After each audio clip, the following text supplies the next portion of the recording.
ආයුබෝවන් කියලා පිළිගන්නවා මගේ YouTube channel එකට. ඉතින් අලුත් අවුරුද්දක් අලුත් වීඩියෝ එකක් මං හිතන විදිහට කට්ටිය අලුත් අවුරුද්දේ අලුත් ෆෝන් එකකට අප්ඩේට් වෙන්න කැමති ඇති. මට 2026 අවුරුද්දේ iPhone එකකට යන්න තියෙනවා නම් හොඳයි කියලා තමයි මට නම් හිතුනේ. ඉතින් මම පොඩ්ඩක් හොයලා බලනකොට බජට් එකටත් සෙට් වෙන 2026 අප්ඩේට්ස් වලටත් කිසි ප්‍රශ්නයක් නැතුව ස්මූත්ලි රන් කරගන්න පුළුවන් ඩිවයිස් එකක් ඕන මට හම්බුණා. ඉතින් මේ ඩිවයිස් එක ඔයාට ගැලපෙනවද කියලා බලමු. ඉතින් අද අපි මේ වීඩියෝ එකෙන් කතා කරන්නේ iPhone SE 3rd generation එක ගැන.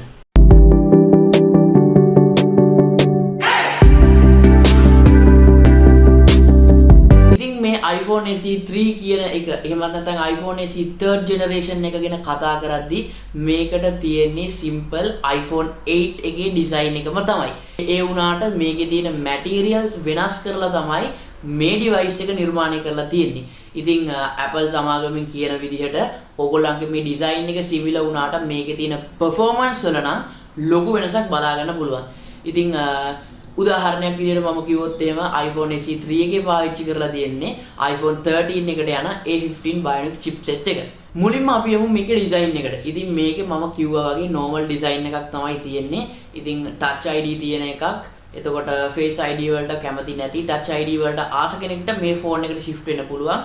හැබැයි මේකේ ටිකක් ලොකු bezels ඔයගලන්ට බලා ගන්න පුළුවන්. ඉතින් ලොකු forehead එකක් තියෙනවා. ඒත් එක්කම ඔයාට මේක curve design එකක් තමයි බලා ගන්න පුළුවන්. ඉතින් ඊළඟට අපි මේකේ display එක පැත්තට ආවොත් එහෙම ඉතින් අනිත් devices වල වගේ ඕගොල්ලන්ට මේ ෆෝන් එකේ ලොකු screen එකක් බලා ගන්න බෑ. ඉතින් ඔයගොල්ලෝ දන්නවා iPhone විතරක් නෙමෙයි අනිත් හැම ෆෝන් එකකම මේ වෙනකොට අඟල් 6.5 අඟල් 6.7 වගේ ලොකු ඩිස්ප්ලේස් තමයි ප්‍රොඩියුස් කරන්නේ. ඒ වුණාට iPhone SE 3 එකේ ඔයගොල්ලන්ට බලා ගන්න පුළුවන් අඟල් 4.7ක පුංචි ඩිස්ප්ලේ එකක් විතරයි. ඉතින් ඒ විතරක් නෙමෙයි මම මේ device එකේ දැකපු තවත් පොඩි අඩුපාඩුවක් තියෙනවා. 60 Hz refresh rate එකක් තමයි ඕගොල්ලන්ට මේ device එකේ බලා ගන්න පුළුවන් වෙන්නේ. ඉතින් Apple ලා කියන විදිහට මේකේ තියෙන optimizations එක මේක use කරලා තියෙන chipset එකත් එක්ක ඕගොල්ලන්ට කිසිම lag එකක් මේ device එකේ 60 refresh rate එකක් එක්ක වුණත් බලා ගන්න විදිහක් නැහැ කියලා. ඉතින් මේක use කරපු කෙනෙක් දන්නවා මේ device එක කොච්චර smoothly වැඩ කරනවද කියලා. ඉතින් iOS 26 update එකත් එක්ක වුණත් මේ device එක කිසිම lag එකක් නැතුව හොඳට compatibility වැඩ කරනවා කියලා කියන්න පුළුවන්. මේ device එකේ මම දැකපු තවත් පොඩි ප්‍රශ්නයක් තමයි මේකේ බැටරි එක. ඉතින් 2026 වෙනකොට 16, 17 වගේ devices වලදී ඕගොල්ලන්ට හොඳ බැටරි එකක් බලා ගන්න පුළුවන් වුණාට iPhone SE 3 එකේ නම් තියෙන්නේ 2018 mAh බැටරි එකක් විතරයි.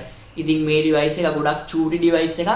මේකට compact කරන්න පුළුවන් බැටරි එකක් තමයි ඒගොල්ලෝ මේකට පාවිච්චි කරලා තියෙන්නේ. ඉතින් ඔයාට මට හිතෙන විදිහට ආසන්න වශයෙන් පැය 5ක් වගේ තමයි මේ device එක පාවිච්චි කරන්න පුළුවන්. ඉතින් මේක 5G enabled device එකක්. ඒ නිසා ඔයගොල්ලන්ගේ battery drain එක පොඩ්ඩක් වැඩි වෙන්න පුළුවන්.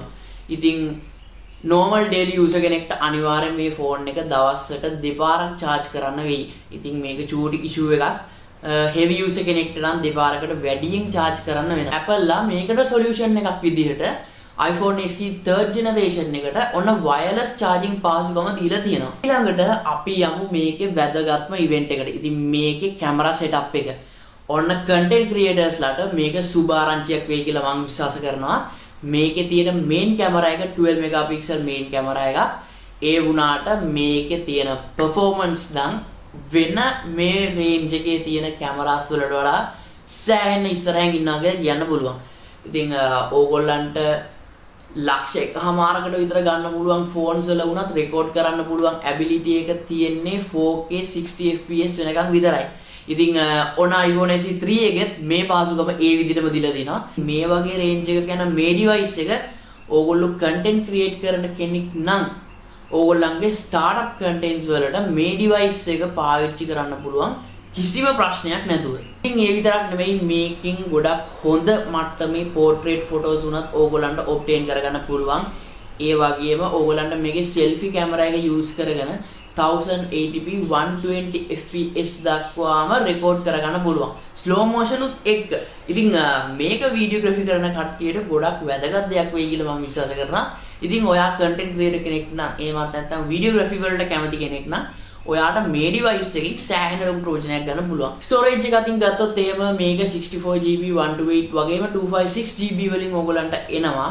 ඉතින් ඕගලන්ට මේ වෙනකොට මාකට් එකේ ආසන්න වශයෙන් මේක 60000කට 65000කට වගේ මේ වෙනකොට මිලදී ගන්න පුළුවන්කම තියෙනවා. ඉතින් අවසාන වශයෙන් අපි කතා කරමු මේකේ තියෙන performance ගැන.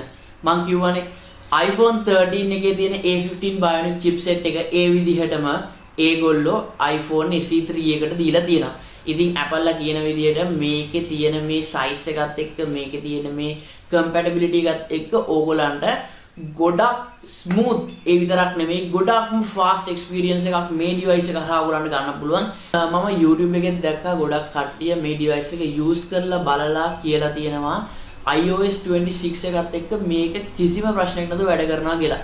ඉතින් ඕගොල්ලොන්ටත් iPhone එකක් updates එක ගන්න ඕන නම් ඉතින් ඔයගොල්ලෝ අතේ තියෙන budget එක රුපියල් 60000ක් 65000ක් වගේ නම් ඕගොල්ලන්ට මේ device එකට බය නැතුව යන්න පුළුවන්.